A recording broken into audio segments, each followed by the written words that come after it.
意的活。他跑了3.8米。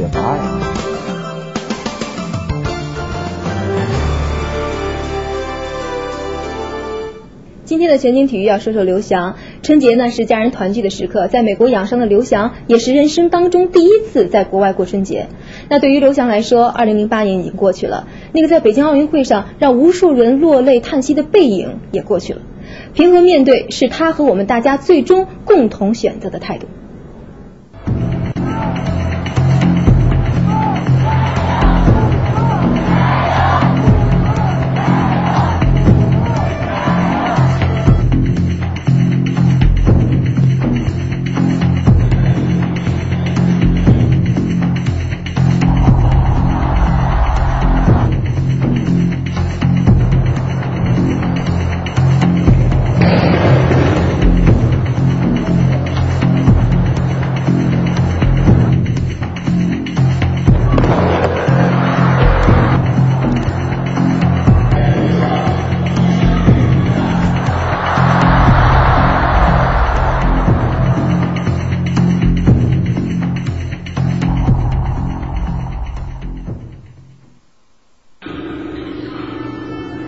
不知道有没有人记得，刘翔的2008年是以夺取冠军为开端的。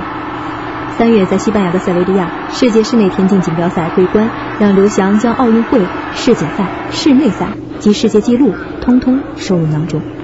马尔虎，不过7秒46呢，可以拿冠军已经很不容易了，因为大型比赛嘛，不要求是成绩，要求的是名次。在5月份的好运北京测试赛上，刘翔又轻松夺魁，这一切看上去真的很美。然而6月9号，刘翔以抢跑退赛结束了美国游金站比赛，一瘸一拐离场的样子让人有点担心。其实在2008年，这已经不是刘翔第一次带着脚伤出现在镜头里了。2008年新年要到来的那一天，除夕，我们在上海的新庄基地拍了刘翔冬训的最后一堂训练课，在除夕的上午。那天上午呢，刘翔在正常的完成训练之后，穿着厚厚的衣服，刘翔在那儿在队医的这个辅助下进行这个右脚脚后跟的这个按摩，当时拿了一个按摩膏。我们觉得这个，因为跟踪拍摄刘翔已经很多年了，对这样的情况，觉得这个特别不是经常见到，然后就问这个队医，我们说这个陈大夫，这刘翔这脚怎么了？按摩了有半小时了。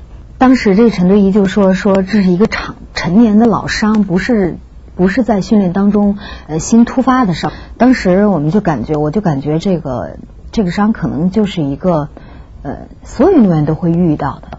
2008年的第一次拍摄当中，这个药膏啊、按摩啊出现了我们镜头里。当时就觉得刘翔的这脚可能有一些老伤，但是还不至于有多么严重。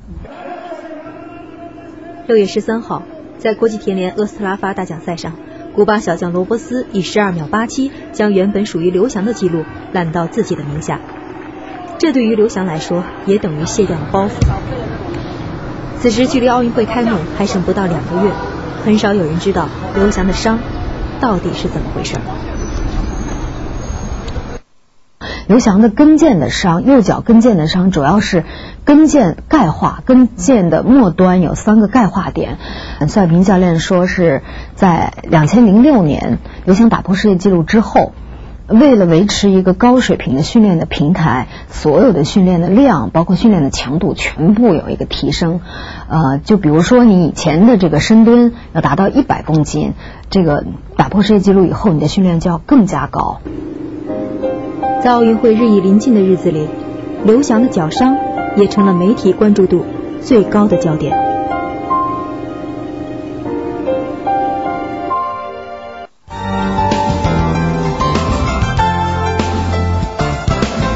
他跑了3.8米。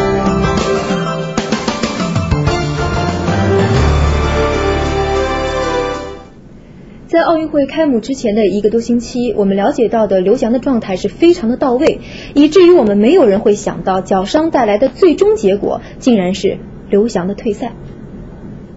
8月10号，在北京奥运会开幕后的第2天，中国田径队举行了出征仪式，刘翔轻松的表情似乎让大家松了口气。就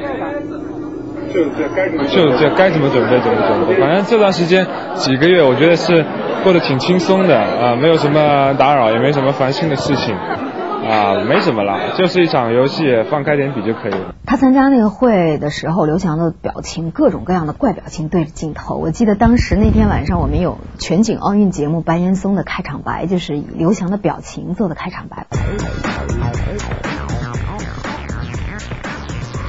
这是今天我们的镜头捕捉到的表情，这是今天我们非常期待中的一个表情。这个表情，一系列的表情来自于刘翔，来自于今天田径队在奥运的出征动员大会上，当所有的人都非常严肃的正襟危坐的时候，刘翔一如既往的对着我们的镜头来了一个非常漂亮的表演。刘翔的轻松不是没有原因的，在赛前测试中，刘翔跑出了惊人的成绩。包括申指导，包括李艳华自己本人，他感觉到非常的开心。测验下的成绩对吧，很好。但按照测验下的成绩，可能在场的都知道，他跑了，总分算起来是跑了12秒82。8月16号上午，刘翔来到国家训练局田径场进行北京奥运会前最后一堂训练课。起跑中一次蹬踏过猛，让他右脚跟腱的慢性损伤突然爆发。赛前最后一次训练，在刘翔一瘸一拐中被迫中断。晚上7点，刘翔和教练、队友乘坐大巴前往奥运村入住。我们分2台摄像机来拍刘翔、史东鹏和纪委这个进驻奥运村。但是在这个奥运村守候的人只拍到了史东鹏跟纪委和刘翔贴着刘翔名字的箱子，但刘翔人没有拍到。